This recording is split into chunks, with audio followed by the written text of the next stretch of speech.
আমি দুটা party god হ'ব পাৰিলেতো আমাৰ কাৰণে বিৰাট ভাল হ'ব। মই পুৰা পজিটিভ এই লাইনত খাম্পাকো কৈছো, ডিফেন বড়োকো কৈছো। মই আপোনাকে দোষাৰোপ কৰি আছো, আপুনি নাই পুৰা পজিটিভ লাইনত মই মেছেজটো দিছো যে ইহঁতে আজিলৈকে কিন্তু পাৰা নাই। প্ৰমোদ বড়ো আৰু মই দুইজনে বহি পেলাই আলোচনা কৰিব লাগে। এই পৰিৱেশটো খাম্পা আৰু ডিফেনে আজিলৈকে আমি দিব পৰা নাই বা কৰিব পৰা নাই।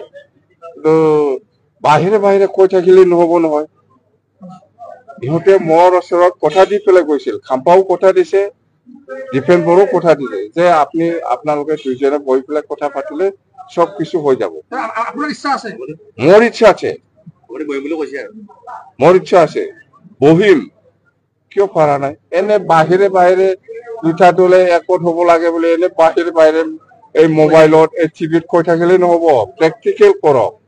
মই আজিও বহাৰ কাৰণে ৰেডি, বহিব, একত হ'ব লাগে, আমাৰ কোনো আপত্তি নাই। আমি একত হোৱা মানে আৰু ইয়াত BTCত আৰু কোন পলিটিক্স থাকিব?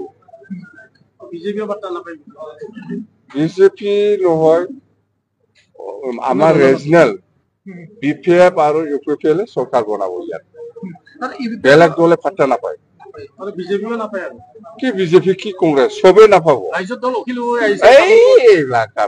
এইফালে আপাৰ আছামৰে, আমাৰ ইয়াত নহয়, ইয়াত নহয়, এইফালে আপাৰ আছামত।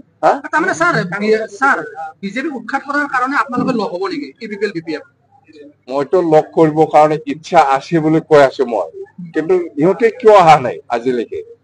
এই ডিফেন বড়ো যে কৈছে কিয় পাৰা নাই, কিয় লৈ অহা নাই? খাম্পা যে কৈছে কিয় অহা নাই?